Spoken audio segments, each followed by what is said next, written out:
Bonjour, merci d'être avec nous alors, à Aix-en-Provence et aussi dans nos agences pour ce temps d'échange dans le cadre de la campagne d'Octobre Rose. Donc, nous avons le plaisir d'accueillir Alexandre de Nonneville, médecin-chercheur, oncologue à l'Institut Paoli Calmette.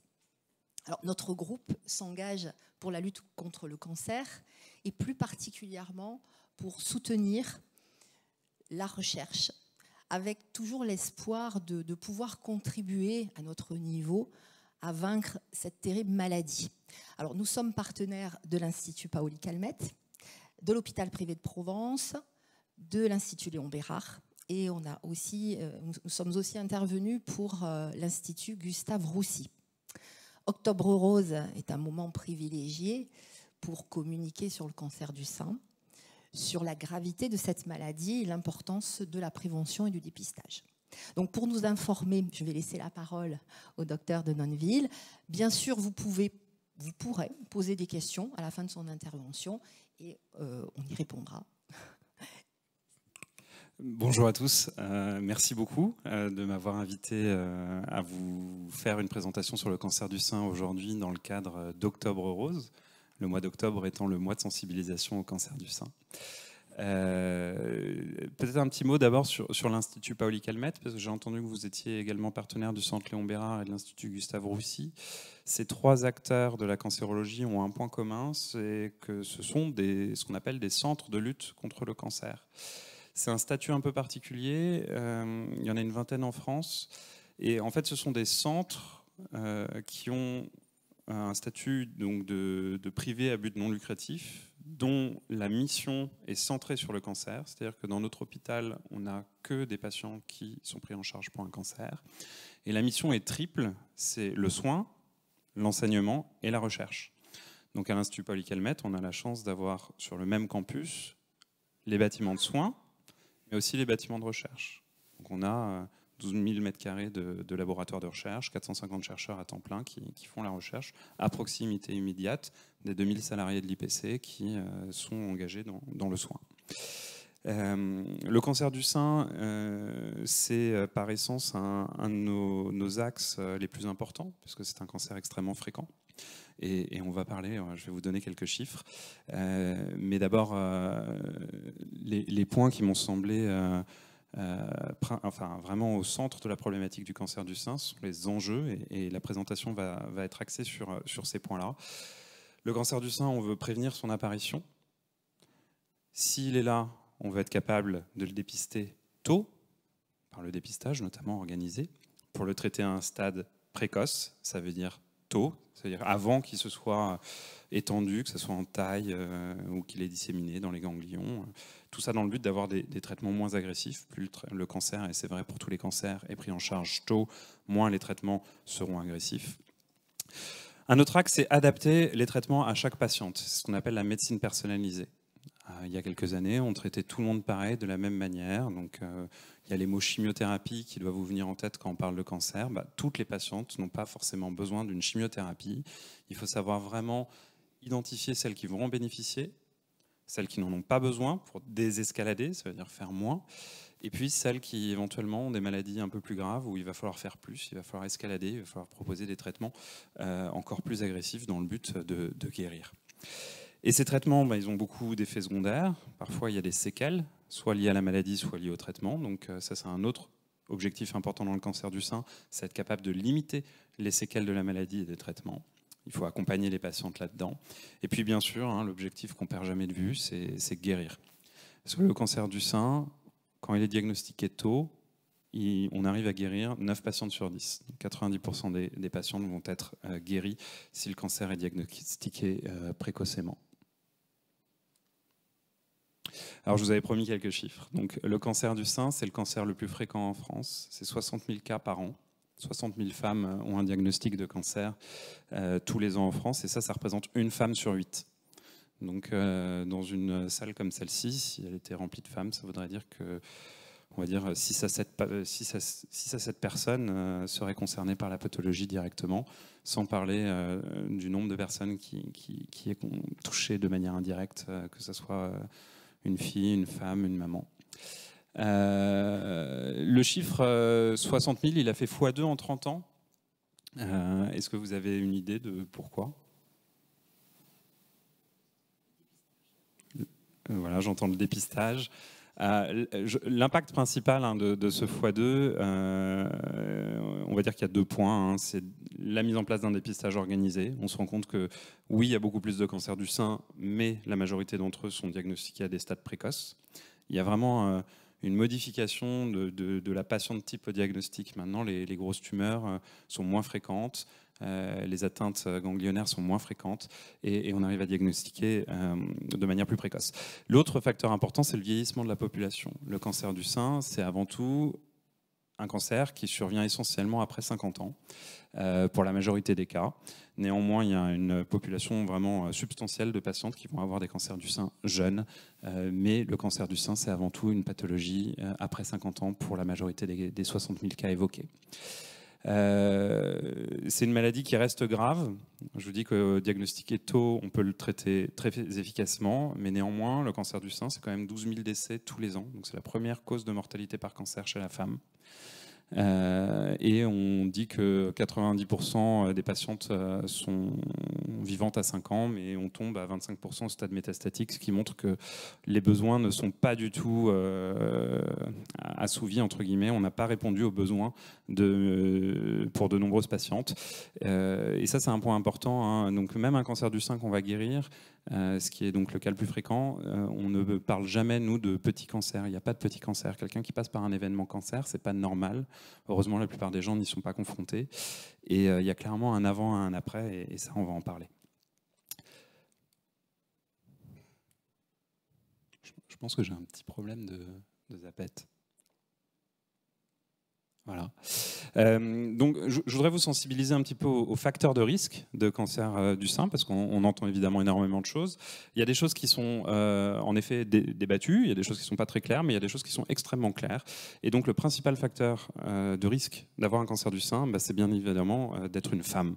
Je dis bien évidemment, c'est plus pour la réciproque, c'est-à-dire la contrepartie. Le cancer du sein peut aussi toucher les hommes, hein, c'est rare, c'est 1% des cas de cancer du sein.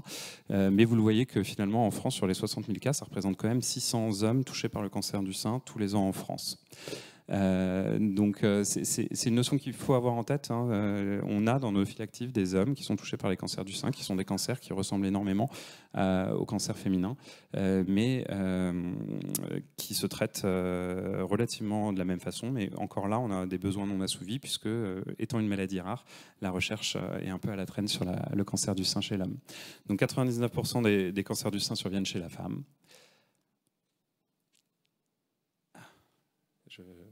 J'essaye de faire au mieux. Voilà. Et l'autre facteur de risque, comme je l'ai évoqué dès le début, c'est l'âge. On a 50% des diagnostics entre 45 et 65 ans. Les autres facteurs qui sont listés ici, vous les voyez, l'alcool, la sédentarité, le tabac, c'est des facteurs qui sont reconnus, mais qui sont plutôt considérés comme mineurs par rapport aux autres. Il y a quelque chose qui revient souvent à la consultation, des patientes qui peuvent être jeunes, qui peuvent être plus âgées, mais qui dans tous les cas me disent « mais je comprends pas, je fume pas, je bois pas, je mange bio, pourquoi moi ?» Dans le cancer du sein, la plupart du temps, il n'y a aucune cause retrouvée.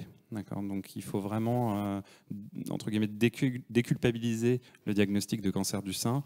On n'est pas dans une pathologie où le tabac joue énormément, où l'alcool joue énormément, contrairement à d'autres types de cancers. Là, la plupart du temps, les facteurs de risque ne sont pas retrouvés de ce type. En revanche, on a les antécédents familiaux qui sont des facteurs de risque relativement importants.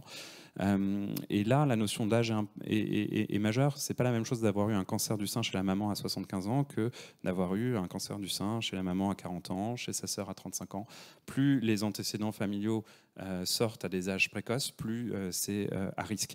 Et pourquoi ? Parce qu'il existe des mutations. Les mutations, c'est des modifications de notre ADN. L'ADN, c'est notre patrimoine génétique qu'on se transmet de père, de mère en fille et en fils. Et chacun a des petites variations. C'est pour ça qu'on n'a pas tous la même tête, pas tous la même couleur des yeux. Il y a aussi des gènes qui sont moins connus, qui peuvent être des facteurs de risque de cancer du sein. Et ça, on l'étudie de mieux en mieux. Et ce gène s'appelle notamment BRCA. Vous en avez peut-être déjà entendu parler. Qui en a entendu parler ici dans la salle, par exemple ? finalement pas tant. Donc je suis ravi de pouvoir vous en parler. BRCA, pour breast cancer en anglais, cancer du sein, sont des gènes qui ont été établis il y a quelques temps, puisqu'on les a retrouvés donc, dans des cas de cancer du sein relativement jeunes ou des histoires familiales importantes. Et la diffusion dans le grand public, elle a explosé au moment de cette couverture du Time Magazine, où il y avait Angelina Jolie qui avait décidé de se faire retirer les 2 seins, parce que justement, on lui avait diagnostiqué cette mutation. Et elle avait assumé le fait de retirer ses seins, de mettre des prothèses à la place pour essayer de prévenir le risque. Alors attention, hein, donc après cette couverture du Time, il y a quelque chose qu'on a appelé l'effet Angelina Jolie. On a eu plein de patientes qui sont venues nous voir pour demander une chirurgie des seins de manière préventive. C'est pas du tout l'attitude qu'on recommande aujourd'hui, hein. C'est pas du tout systématique, même pour les patientes qui sont porteurs de la mutation. C'est des choses qu'on peut discuter avec les patientes, mais c'est pas du tout une attitude systématique. Et cette mutation, elle est pas si rare, puisque c'est une femme sur 500 en France.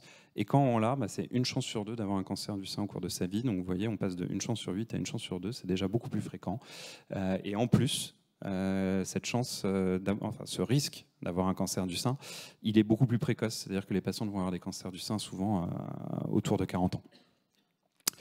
Donc, qu'est-ce qu'on peut faire pour essayer de prévenir un peu le cancer du sein? Il y a tout un pan que je n'ai pas évoqué, c'est l'exposition aux hormones.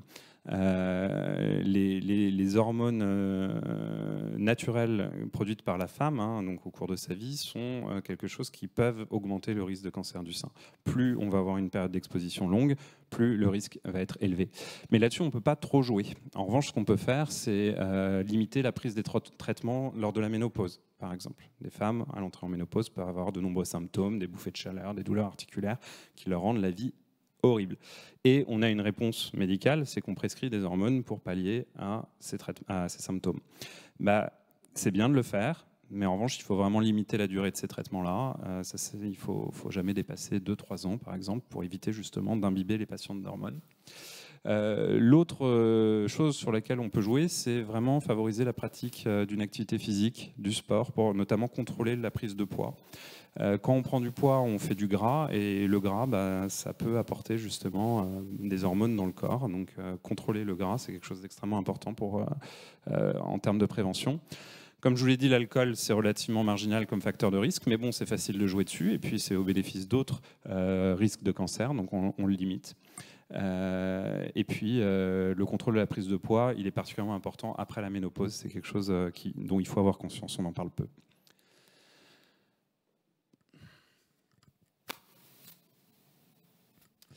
Alors, l'autre action majeure que vous pouvez tous mener ou encourager les gens autour de vous à mener, c'est la participation au dépistage organisé. Le dépistage organisé du cancer du sein, qu'est-ce que c'est ? C'est une mammographie systématique entre 50 et 74 ans pour toutes les femmes. Les femmes qui ont beaucoup d'antécédents familiaux, les femmes qui sont porteuses de la mutation BRCA ne rentrent pas dans ce dépistage, elles peuvent faire les mammographies beaucoup plus tôt. Mais pour la plupart des patientes, c'est entre 50 et 74 ans et c'est tous les 2 ans. Elles reçoivent l'invitation par la poste, mais il faut quand même prendre son rendez-vous et il faut aller dans un centre. Et ça permet de diminuer de 1/3 la mortalité s'il est bien conduit. Aujourd'hui, en France, on est à peu près à 65% des patientes qui devraient aller se faire dépister qui le font. Ça veut dire qu'il y a une marge de progression qui est très importante. Donc ça, n'hésitez pas à en parler autour de vous. Pour qu'il soit vraiment efficace, on dit qu'il faudrait qu'on soit au-dessus de 70%. Donc vous voyez, il ne nous manque pas grand-chose. Je ne sais pas si on peut faire quelque chose pour la zapette. Alors voilà, qu'est-ce que c'est la mammographie? Parce que je vous dis, il faut la faire tous les 2 ans, mais concrètement, à quoi ça ressemble? Donc là, vous avez une photo d'une femme qui est en train de faire une mammographie. On a 2 plaques de radiologie, on écrase le sein entre ces 2 plaques et on prend une image. La compression, elle est censée être non douloureuse. C'est vraiment pas quelque chose d'agréable, on ne va pas le cacher, mais c'est censé être non douloureux si c'est bien fait.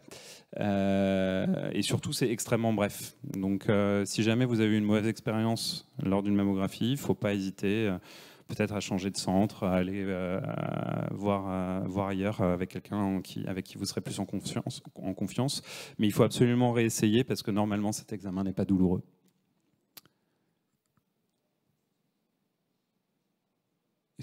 Peut-être que vous pouvez me passer les slides à la technique, ça serait peut-être plus simple.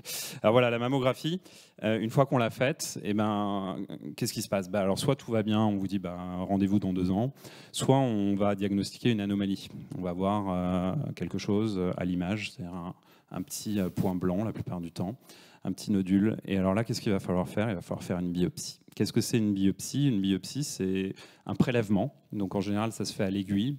On va aller chercher un morceau de l'anomalie, en général un nodule, qu'on va prélever et qu'on va analyser au microscope. Donc vous voyez ici par exemple une image de ce qu'on voit quand on regarde au microscope un prélèvement. Donc vous, ça vous parle peut-être pas.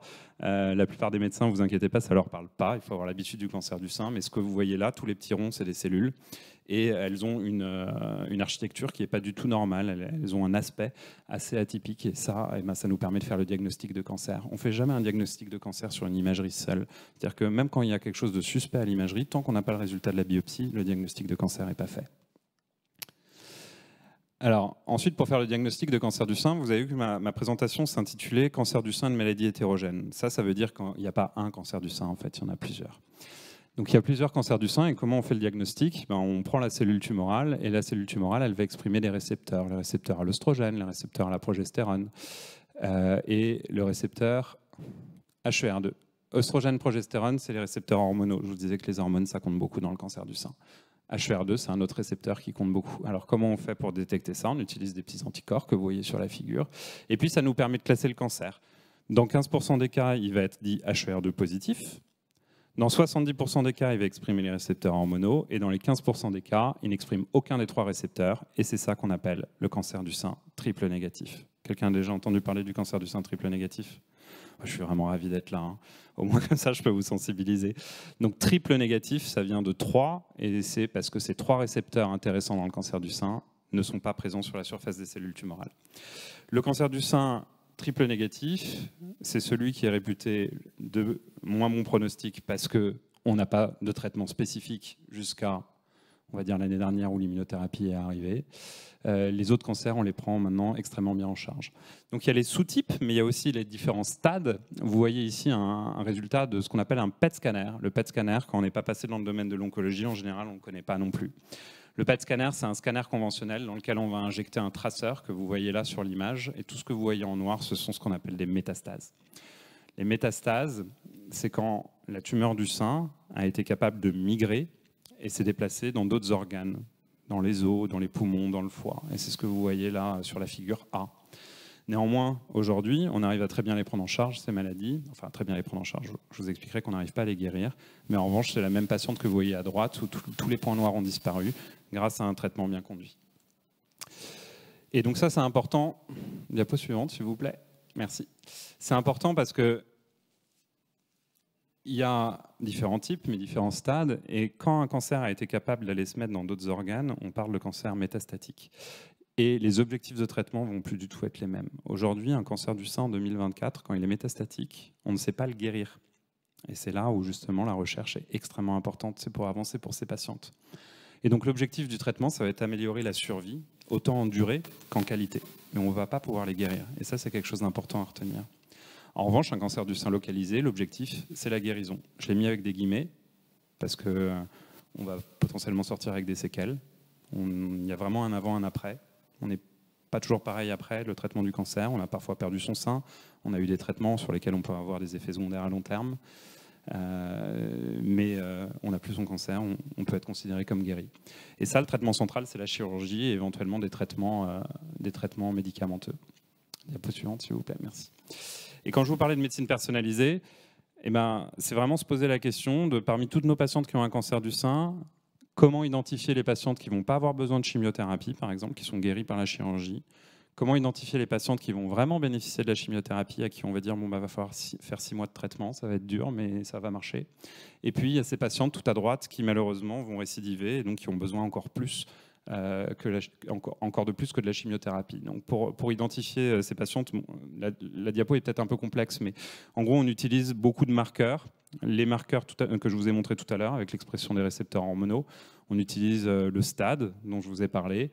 On utilise aussi maintenant des signatures un peu plus techniques, ce qu'on appelle les signatures génomiques, où on va faire des analyses de séquençage pour regarder l'expression des gènes et permettre de déterminer le pronostic et éventuellement même la prédiction de réponse au traitement. Diapo suivante, s'il vous plaît. Merci. Donc, dans le cancer du sein localisé, ça veut dire qu'il n'a pas fait de métastase. Le traitement central, c'est la chirurgie. Et autour de ça, on va mettre nos traitements par des médicaments, avant ou après. Diapo suivante, s'il vous plaît. Merci. Tout ce qui est avant la chirurgie, on appelle ça néoadjuvant. Adjuvant, ça veut dire aider en latin. Donc, on vient aider le chirurgien en mettant des traitements avant la chirurgie. Et tout ce qui va arriver après, c'est ce qu'on appelle adjuvant. Et ces traitements, on en a plusieurs. Alors, encore une diapo suivante. Voilà, super.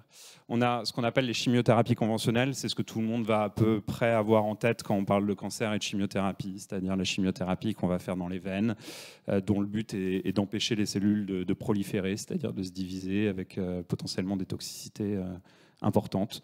On a l'hormonothérapie. Donc c'est la 4e fois que je vous parle d'hormones dans cette présentation. Puisqu'elles sont si importantes dans la croissance du cancer du sein, on a des médicaments qui vont venir les inhiber.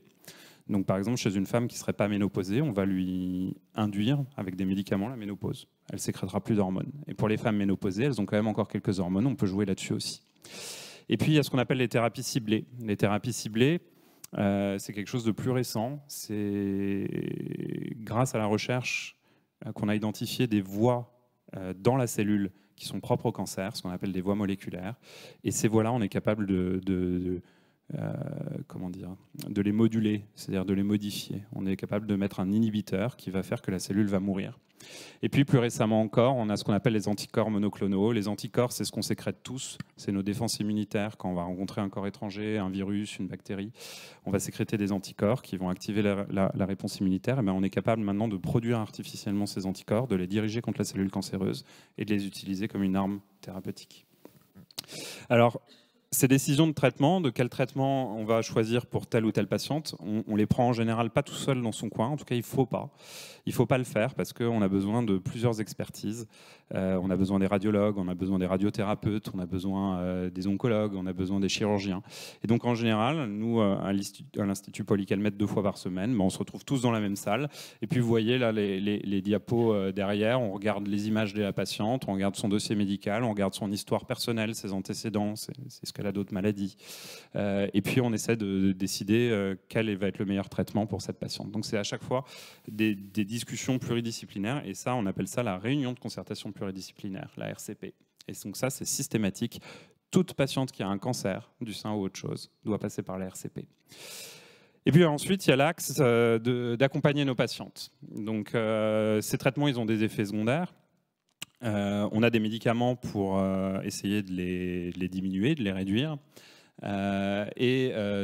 Si pour la chimiothérapie, c'est assez évident, j'aime bien prendre l'exemple de l'hormonothérapie. L'hormonothérapie, c'est des comprimés. C'est un comprimé par jour pendant minimum 5 ans. Et on s'est rendu compte que finalement, à 4 ans, il n'y avait plus qu'une patiente sur 2 qui prenait son traitement. Un traitement qui marche, un traitement qui sauve des vies, mais la patiente arrête. Pensez bien que c'est pas parce qu'elle en a marre de prendre un comprimé le matin. Enfin, c'est pas pour ça. C'est parce que ces comprimés-là, ils ont plein d'effets secondaires. La patiente sait que ce traitement est important, elle sait que ça va lui sauver la vie, mais elle arrête de le prendre parce que le matin, quand elle se réveille, elle a des douleurs articulaires qui l'empêchent de se lever, qui l'empêchent d'accompagner ses enfants à l'école. Elle a des bouffées de chaleur en permanence parce qu'elle vit une ménopause puissance 10. Elle a une sécheresse de la peau, mais aussi des muqueuses. Les muqueuses, c'est la bouche, c'est le vagin. Donc potentiellement, elle est vraiment handicapée. Ça joue sur l'humeur. Les gens peuvent être irritables, ils ne comprennent pas pourquoi. Certaines patientes me disent « mais je ne me reconnais plus ». Donc il y a énormément d'effets secondaires. Et ça, en fait, ça demande une prise en charge et un suivi. Et vous pensez bien que dans beaucoup d'endroits, dans beaucoup de centres où on a du mal à voir toutes les patientes qui ont un nouveau diagnostic de cancer, la patiente qui est déjà traitée à 4 ans d'hormonothérapie, la consultation elle est rapide, elle est beaucoup trop rapide. Et donc il y a des besoins humains, il y a des besoins d'expertise dans les centres, comme l'Institut Paoli-Calmettes, mais il y a aussi besoin de former la proximité, le premier recours, c'est-à-dire le médecin traitant, les infirmières libérales, et bien sûr, en fait, former aussi le patient qui est le premier acteur de son parcours. Donc nous, ce qu'on a mis en place, c'est une unité dédiée. Et si je vous en parle, c'est que en fait, c'est pas commun. Et je pense qu'il faut diffuser un peu ce message-là. C'est-à-dire qu'on a pris le parti de recruter des gens dont le métier est de suivre les patients qui prennent des comprimés d'hormonothérapie, des comprimés de thérapie ciblée. Et ça n'existe pas vraiment en France. Pourquoi ? Parce que tout simplement, il y a pas de remboursement, c'est-à-dire que la sécurité sociale, elle n'a pas prévu ça. C'est-à-dire que quand un centre décide de le faire, il le fait sur ses deniers personnels. Il doit trouver un moyen de rentrer dans ses comptes, mais en faisant une activité potentiellement peu rémunérée ou pas rémunérée. Et vous voyez que nous, c'est une grosse équipe, puisqu'on a 5 médecins, on a 2 secrétaires, on a un cadre, on a des infirmiers experts, on en a 6, on a 2 pharmaciens qui sont dédiés à ça. En gros, le pharmacien appelle les patientes et lui demande ce qu'elle prend comme autre médicament pour vérifier que les médicaments sont compatibles, parce que ces médicaments-là, ils ont plein d'interactions médicamenteuses. Mais aussi, on les accompagne sur ce qu'elles prennent à côté, quand elles prennent des plantes, des tisanes, ce genre de choses, ça peut avoir des interactions, on les accompagne là-dessus. Donc ça, c'est quelque chose d'extrêmement important. Il faut accompagner les patients, il faut que les patients se forment, il faut que leur entourage, idéalement, aussi se forme. Quand vous avez quelqu'un qui a un cancer du sein, il ne faut pas hésiter à lire dessus. Internet, c'est très bien. Je veux dire, il y a une époque où les médecins disaient non, Internet dit que des bêtises. Il faut évidemment s'en méfier, il faut y aller avec un regard critique, mais je pense qu'il y a énormément de ressources qui sont très précieuses. Ça, je vais passer. Donc, quand je vous dis que le cancer, il y a la maladie, mais ça va au-delà, en réalité, il y a un fort impact. Et là, c'est encore une fois quelques chiffres. 3 personnes sur 5 disent avoir encore des séquelles de leur maladie 2 ans après le diagnostic. Il y a le problème de l'emploi. Il y a 1 personne sur 3 qui va rester au chômage ou qui va perdre son emploi. Il y a le problème du retour à l'emploi. C'est une vraie problématique. Alors déjà, il faut trouver l'emploi, mais il y a aussi le fait que après un cancer, après 1 an de traitement, parfois les femmes n'ont pas envie de refaire la même, ou les hommes n'ont pas envie de refaire ce qu'ils faisaient jusqu'alors. Et là, ils ont besoin d'être accompagnés. Donc il y a toute une équipe d'assistantes sociales qui est là pour les aider. Il y a des associations. Les associations ont un rôle majeur là-dedans. La vie de couple, ça c'est quelque chose aussi auquel on est confronté. Donc, une patiente sur 4 va se séparer de son conjoint au moment du diagnostic ou dans l'année qui suit. Il y a plein de raisons à ça. Quand on est en couple avec quelqu'un qui est frappé par le cancer, on peut aussi ne pas savoir comment réagir. Donc il faut accompagner les aidants, il faut accompagner les conjoints. Et puis la sexualité, 37 à 75% des femmes disent avoir des pertes de fonction sexuelle. C'est énorme, 75%. Et en plus, c'est probablement un petit peu sous-estimé parce que la sexualité, on en parle peu dans ces consultations. Ça peut être tabou, ça peut aussi être une question de temps. Mais quand on a des troubles de l'humeur, quand on a une perte de la libido à cause des traitements et qu'en plus on a des sécheresses vaginales, c'est pas facile d'avoir une vie sexuelle active. Et ça a une vraie répercussion notamment sur les patientes. Donc là-dessus aussi, on les accompagne. Et d'ailleurs, j'en parlerai un petit peu, notamment grâce à votre soutien à Ortec. Donc ça, c'est l'importance de l'après-cancer. Il y a le cancer, il y a le diagnostic. Avant ça, il y avait le dépistage. Avant ça, il y avait la prévention. Mais quand la maladie nous a frappés et qu'on a eu les traitements, et quand les traitements sont finis et que vous êtes guéri, et c'est pour ça que je mets des guillemets, c'est pas fini. En fait, il y a quand même l'après-cancer. Et l'après-cancer, il n'est pas anodin. Il faut continuer à le prendre en charge. Et alors, pour l'ensemble de ces enjeux, que ce soit les facteurs de risque, le dépistage, le diagnostic, les traitements et l'après-cancer, il y a la recherche. Et cette recherche, elle est synonyme d'espoir, parce qu'on avance tous les jours. On a besoin d'avancer encore plus, vous l'avez vu, les besoins sont non satisfaits, mais on avance. Et pour dire un mot sur la recherche, je voulais quand même vous dire ce que c'était. Et la recherche, on est obligé de la séparer en 3 points, parce que c'est comme ça qu'on la voit dans tous les domaines, que ce soit la médecine, mais aussi les sciences humaines ou les maths. Enfin, dans tous les cas, on est sur, en premier, ce qu'on appelle la recherche fondamentale. La recherche fondamentale, c'est comprendre comprendre les mécanismes biologiques, c'est-à-dire pourquoi une cellule devient cancéreuse, pourquoi une cellule va être capable de se déplacer. Quand je vous parle de métastase, il s'est bien passé quelque chose qui fait que la tumeur, la cellule qui était dans le sein, qui était cancéreuse, est partie se mettre dans l'os. Et pourquoi dans l'os et pas dans le poumon? Pourquoi dans le poumon et pas dans le foie? Donc ça, il faut essayer de comprendre un petit peu ce qui se passe d'un point de vue biologique, et puis et comment elle arrive à proliférer indéfiniment. Donc c'est ce que j'appelle l'immortalisation. Les cellules cancéreuses sont immortelles. Et ensuite, il y a la recherche translationnelle. Alors la recherche translationnelle, elle a vraiment un rôle de pont qui va dans les deux sens pour transférer, et peut-être que ça vous parle plus, on va dire c'est tout ce qui est le transfert et la valorisation de ce qu'on trouve en recherche fondamentale vers l'application sur le patient, et aussi l'inverse, c'est-à-dire il y a des choses qu'on observe chez le patient qu'on ne comprend pas. On va essayer de le comprendre, et parfois il faut revenir jusqu'à la biologie fondamentale, et c'est comme ça qu'on va découvrir des mécanismes absolument remarquables. Il faut vous dire qu'à l'Institut, on a des laboratoires qui travaillent sur un spectre extrêmement large, c'est-à-dire qu'on a des équipes de recherche qui travaillent sur la levure, par exemple. La levure, c'est un champignon. Donc on va travailler sur un champignon parce qu'il n'y a que trois chromosomes, c'est plus simple. Donc on a des modèles plus simples pour mieux comprendre ce qui va se passer à la fin chez l'homme. Donc on a un spectre extrêmement large. Et puis finalement, il y a la recherche clinique. Et la recherche clinique, en général, ça, les gens savent un peu mieux ce que c'est, parce que c'est ce qui implique les patients. C'est typiquement un essai clinique pour évaluer un nouveau médicament, un nouveau dispositif. Donc on a un nouveau médicament, on va proposer au patient de rentrer dans un essai clinique, on va lui dire bah voilà, la molécule est prometteuse, on va vous tirer au sort entre vous recevez le nouveau médicament ou vous recevez ce qu'on vous aurait donné en standard. Et ça nous permet donc plusieurs choses. Après, d'avoir accès à ce médicament pour tout le monde, et puis pour les patientes qu'on inclut, comme je parlais d'espoir, c'est l'espoir d'avoir accès à l'innovation tout de suite. Et ça, c'est extrêmement important, ces essais cliniques, parce qu'il y a des patientes qu'on a traitées avec des médicaments parfois 4, 5, 6 ans avant que le médicament soit disponible.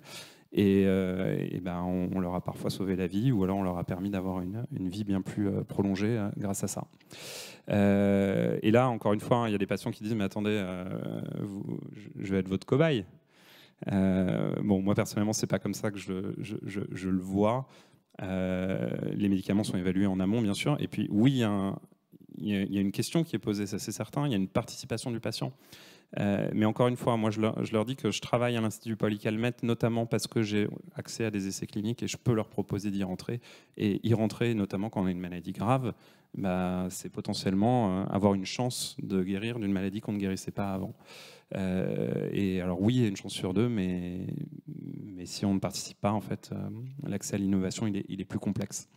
Donc il n'y a évidemment aucun chantage, le patient est parfaitement libre de dire oui ou de dire non, mais c'est quelque chose que moi j'encourage énormément, et notamment pour les maladies graves, il ne faut vraiment pas hésiter à venir prendre un avis auprès de nous, notamment pour voir s'il n'y a pas un essai clinique disponible. Donc si j'ai la slide suivante, je pourrais conclure. Voilà. Donc en conclusion sur ce dont je vous ai parlé, et je serais ravi vraiment de préciser n'importe lequel de ces points. Cancer du sein, une femme sur 8, 60 000 cas par an en France, c'est le cancer le plus fréquent. Ça reste une maladie extrêmement grave, même si on dit qu'on en guérit beaucoup, c'est 12 000 décès par an. Le cancer du sein est une maladie hétérogène, ça veut dire qu'en fait il n'y a pas un cancer du sein, mais il y a plusieurs cancers du sein avec des pronostics, c'est-à-dire des devenirs différents, des traitements différents. Je réinsiste sur le dépistage. Dès 50 ans, tous les 2 ans, par la mammographie. Donc si vous êtes dans la tranche d'âge, si votre maman est dans la tranche d'âge, si votre sœur est dans la tranche d'âge, posez-lui la question si elle fait le dépistage. Ça permet d'explorer s'il y a une anomalie par une biopsie. Donc on a une évolution des traitements, hein. La recherche elle porte ses fruits, on avance, on a un arsenal thérapeutique qui augmente vraiment d'année en année, et ces médicaments, on arrive de mieux en mieux à les donner de manière le plus personnalisée possible, c'est-à-dire un médicament pour une patiente, hein, c'est l'objectif. Il faut absolument considérer l'après-cancer, j'ai insisté là-dessus. J'ai mis en bleu là, l'Ortec 2022-2023 grâce au Lasergine. Le Lasergine, qu'est-ce que c'est? C'est un laser gynécologique qui permet justement de stimuler la muqueuse vaginale pour retrouver, pour la permettre de se reconstituer, notamment pour les dysfonctions sexuelles. Donc ça a été une acquisition qu'on a pu faire grâce à un don Ortec. Et le docteur Camille Geoffrey à l'Institut Poly-Calmette propose maintenant des séances de laser pour les patientes qui ont des répercussions gynécologiques de leur cancer. Et ça, c'est quelque chose de formidable parce que la demande est là, ça c'est sûr, mais c'est pas facile d'y répondre. Et ben avec des outils comme celui-ci, on y arrive. Et puis, j'insiste, la recherche, c'est vraiment le synonyme d'espoir au travers de l'accès à l'innovation et du développement de nouveaux médicaments. Et ça, notamment, c'était la participation à Ortec 2024 qui a permis de financer un scanner de l'âme. Tout à l'heure, je vous ai montré une image, je vous ai dit probablement que ça ne vous parle pas, avec des noyaux, des cellules, des petits ronds roses après la biopsie. Et bien ça, maintenant, on est capable de les scanner, de les digitaliser, et une fois que c'est sur l'ordinateur, on peut appliquer maintenant des outils informatiques d'identification des cellules, de déconvolution, et essayer de faire ce qu'on appelle maintenant la médecine digitale de demain. Et alors évidemment, tout ça est une affaire à suivre. Merci pour votre attention. Merci beaucoup. Est-ce que nous avons des questions, peut-être? On a des questions à distance déjà?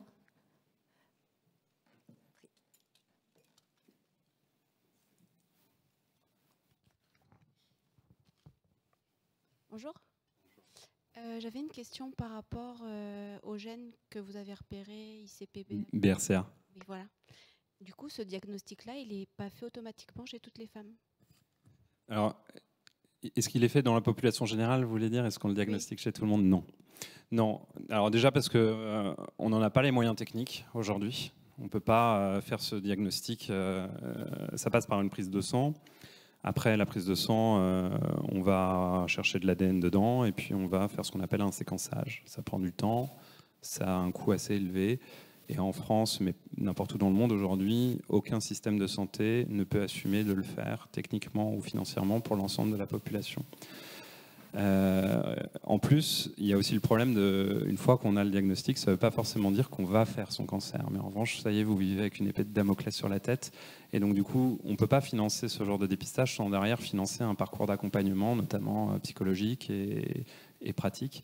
Et donc, c'est un spectre un peu complexe avant de diagnostiquer une population entière. Peut-être qu'un jour, ça viendra. Aujourd'hui, ce n'est pas du tout le cas. Aujourd'hui, ce diagnostic, on le propose systématiquement à nos patientes, notamment jeunes, qui ont un diagnostic de cancer du sein ou une histoire familiale, ça veut dire beaucoup de cancers dans la famille. Je vous disais tout à l'heure, chez la tante, chez la sœur, chez la maman, à des âges jeunes. Et ça, on le propose en revanche systématiquement. Et une fois qu'on a un diagnostic de BRCA, l'étape d'après, c'est en effet de proposer à la famille de se faire dépister. On va proposer aux sœurs, on va proposer aux filles, et on le proposera à ce moment-là aux patientes. Pourquoi? Parce qu'on va leur proposer un suivi et un dépistage personnalisé aussi, encore une fois. C'est-à-dire que l'écho-mammo, ce n'est pas à partir de 50 ans, c'est avant, et c'est tous les ans. Et on sensibilise la patiente pour être capable de la diagnostiquer tôt. Et cette stratégie, elle porte ses fruits parce qu'en effet, ces cancers-là, maintenant, on arrive à les diagnostiquer de plus en plus tôt grâce au dépistage BRCA, et donc elle est soignée. Merci. Alors, j'ai une question sur la prévention. On a parlé de mammographie. Est-ce qu'il y a d'autres moyens? Par exemple, l'autopalpation, par exemple, on n'en a pas parlé. Qu'est-ce que vous en pensez? Alors, je ne vous ai pas parlé d'autopalpation parce que c'est un sujet qui fait couler beaucoup d'encre et qui est relativement débattu.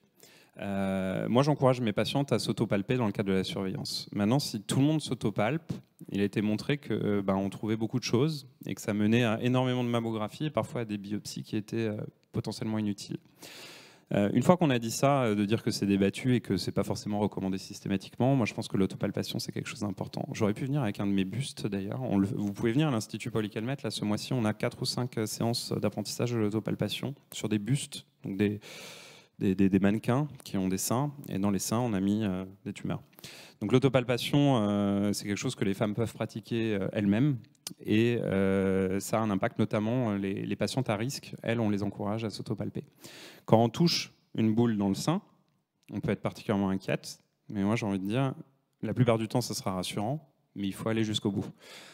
J'ai beaucoup de patientes jeunes qui se sont palpées quelque chose, ou des hommes. C'est aussi assez fréquent parce que chez l'homme, on palpe assez rapidement puisqu'il n'y a pas de sein. Enfin, donc en fait, quand il y a quelque chose de dur, on le diagnostique. Mais j'ai beaucoup de femmes jeunes et d'hommes qui se palpent quelque chose, voire qui ont été palpés par un médecin et qui a été banalisé. C'est-à-dire, ah, c'est pas grave, ou ah, ça fait mal, donc c'est pas un cancer, ce qui est faux. C'est des histoires qui traînent. Et finalement, on fait des diagnostics 1 an plus tard, quand vraiment c'est devenu très gros. Et donc ça, c'est un message important. Une boule dans le sein, ça s'explore. C'est-à-dire que si on touche quelque chose qu'on n'avait pas avant, et ben c'est important de faire une mammographie, une échographie et éventuellement une biopsie si c'est confirmé à l'imagerie. Mais alors attention, hein, c'est bien de l'avoir fait une fois, mais une fois qu'on l'a fait une fois et qu'on est rassuré, ce qu'on a palpé, bah, c'est rassurant, c'est rassurant. Donc ça, c'est pas plus mal si la patiente est capable de s'auto-palper dans le temps et de savoir ce qu'elle avait touché avant. Parce que ce qui est rassurant un jour, ça sera rassurant toujours. Mais s'il y a quelque chose de nouveau, là, en revanche, il faut de nouveau explorer. Donc, il ne faut pas hésiter à le faire. Mais en s'autopalpant, si vous le pratiquez, vous allez voir qu'on sent beaucoup de choses dans un sein.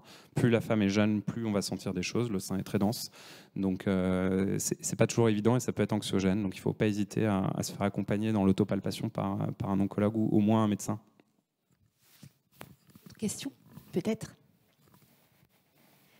Merci beaucoup pour cette intervention. J'avais une question. Vous avez parlé d'hormonothérapie, mais pas nécessairement d'immunothérapie. Est-ce que parce que ça ne rentre pas dans le traitement du cancer du sein ou... Et je complète parce qu'il y a une question sur la luminothérapie. Okay. Voilà. Alors, sur l'immunothérapie, l'immunothérapie, c'est un gros mot qui englobe tout ce qui va servir de thérapie et qui a un mécanisme immunologique. Immunologique, c'est en gros, je reviens sur les défenses immunitaires. Donc, quand je vous montre un anticorps, par exemple, bah, c'est déjà une forme d'immunothérapie. Mais l'immunothérapie telle qu'on l'entend aujourd'hui, c'est depuis quelques années, il y a eu un prix Nobel de médecine il y a 8 ans maintenant là-dessus. Le principe qu'au lieu d'attaquer la cellule tumorale, le médicament va désinhiber, on dit en anglais, on traduirait lâcher la laisse, de votre propre système immunitaire. C'est-à-dire qu'au lieu d'attaquer la cellule tumorale, on désinhibe votre système immunitaire qui lui-même va s'attaquer au cancer. Et donc ça, c'est vraiment un changement de paradigme dans le traitement du cancer parce qu'on ne traite plus la cellule tumorale, on désinhibe le système immunitaire du patient. Et ça a donné des super bons résultats dans plein de types de cancers, et y compris dans le cancer du sein. Depuis 2 ans maintenant, on l'intègre dans le traitement du cancer du sein triple négatif qui soit localisé au métastatique. Donc c'est pas tout le monde. Et puis, nouveaux médicaments, nouveaux effets secondaires, hein, quand on débride le système immunitaire d'un patient. Je ne sais pas si vous êtes sensibilisé aux maladies auto-immunes. Hein, donc c'est quand son propre corps s'attaque à son pancréas, c'est le diabète. Au côlon, c'est la maladie de Crohn. À la thyroïde, c'est les thyroïdites. Voilà, il y en a beaucoup. Le vitiligo, quand on a des taches blanches sur la peau, c'est le système immunitaire qui s'attaque à la peau. Et ben, quand vous jouez avec ça, avec des médicaments, et ben, potentiellement, le système immunitaire va s'attaquer à la tumeur, mais aussi à n'importe quelle autre partie du corps. Donc il y a beaucoup d'effets secondaires. C'est des médicaments qui ne sont pas faciles à gérer. Mais oui, on l'utilise dans le cancer du sein depuis 2 ans. Alors, et la luminothérapie, donc la luminothérapie en cancérologie, il n'y a pas d'effet thérapeutique sur le cancer. En revanche, c'est une arme dans l'arsenal pour les effets secondaires des traitements. La luminothérapie peut faire partie de l'arsenal des psychothérapeutes. Donc ça peut marcher, et la luminothérapie aussi sur les sécheresses cutanéo-muqueuses peut aussi avoir un impact. Donc on ne l'exclut pas du tout, mais en revanche sur le traitement du cancer en tant que tel, non.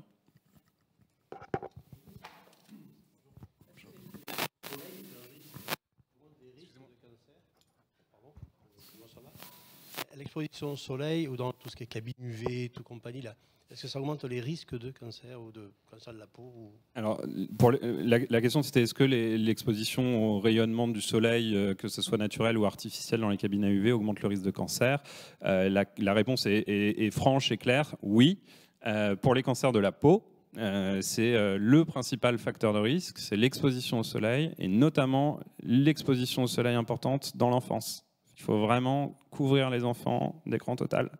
C'est le principal facteur de risque de faire un mélanome, c'est d'avoir eu des coups de soleil dans l'enfance.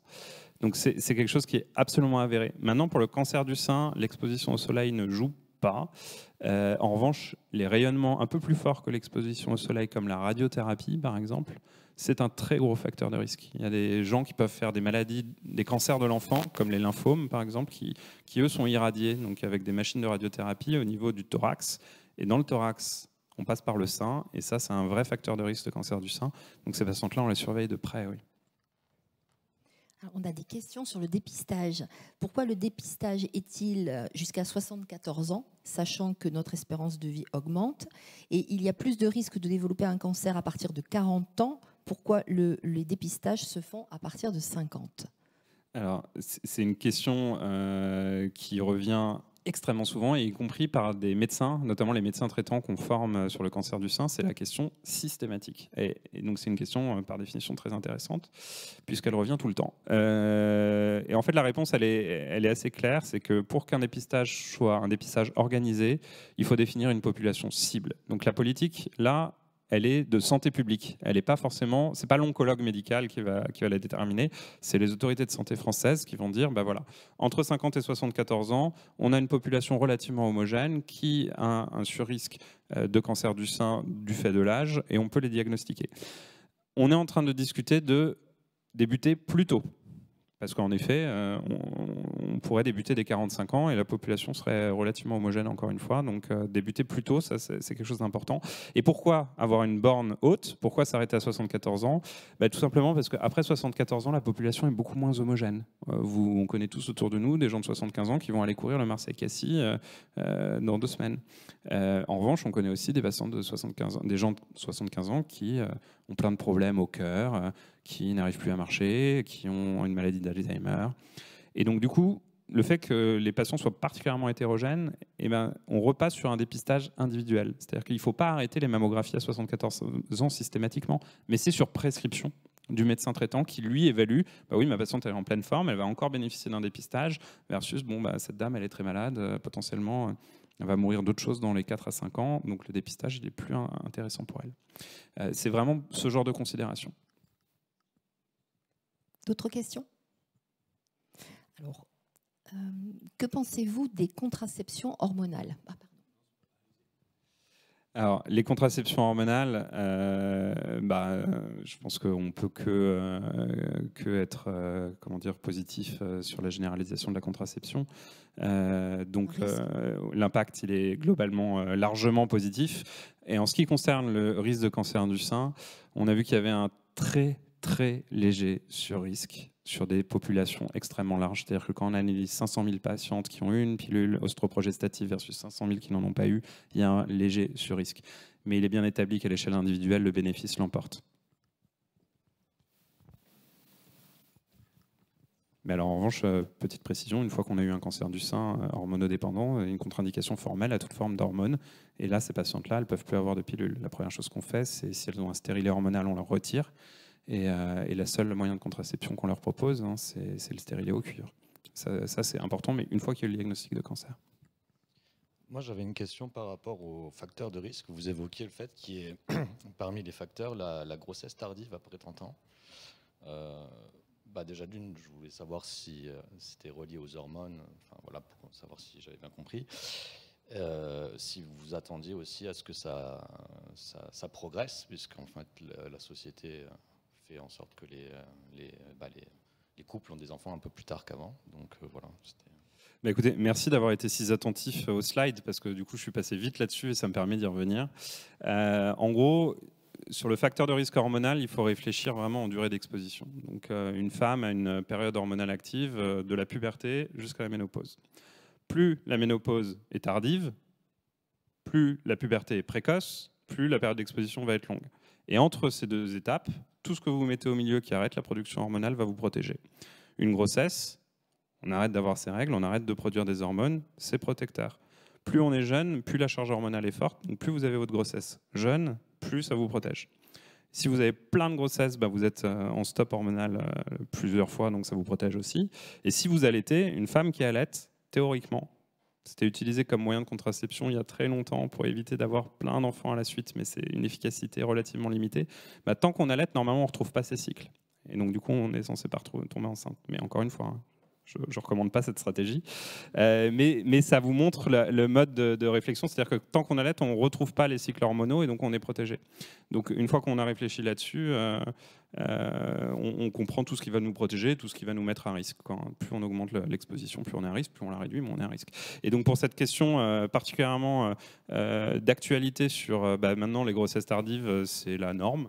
Une femme, un enfant en général plutôt maintenant après 30 ans qu'avant 25 ans. Si on regarde à l'échelle de la société, et c'est une question qu'on essaie de creuser. Et là encore, il y a des projets de recherche qui se posent là-dessus.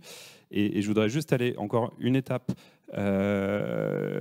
toujours dans ce même projet de recherche qui explore l'impact réel de ces grossesses tardives, parce que c'est des données anciennes. Maintenant, aujourd'hui, on a des jeux de données à l'échelle nationale qu'on peut exploiter et vraiment répondre à ces questions de manière robuste. Il y a un autre phénomène qui est que depuis 2021, ces grossesses tardives qui sont de plus en plus compliquées. On a très souvent autour de nous des femmes qui ont du mal des couples qui ont du mal à concevoir, et beaucoup disent c'est parce que vous êtes plus toute jeune, madame, alors que la patiente a 32 ans. C'est vrai que d'un point de vue reproduction, on est moins efficace à 32 ans qu'à 25 ans. Et donc du coup, depuis 2021, les femmes et les hommes en France ont le droit de cryoconserver, ça veut dire de congeler leurs gamètes, sans motif médical stricto sensu. C'est-à-dire avant une chimiothérapie, on proposait à nos patients de congeler les ovocytes parce que la chimiothérapie, ça abîme les ovocytes. Mais maintenant, on peut le faire parce que typiquement, on a un projet de carrière où on se dit je ne suis pas avec la bonne personne ou je ne suis pas avec la personne et je n'ai pas envie d'être embêté plus tard. Donc la loi l'autorise.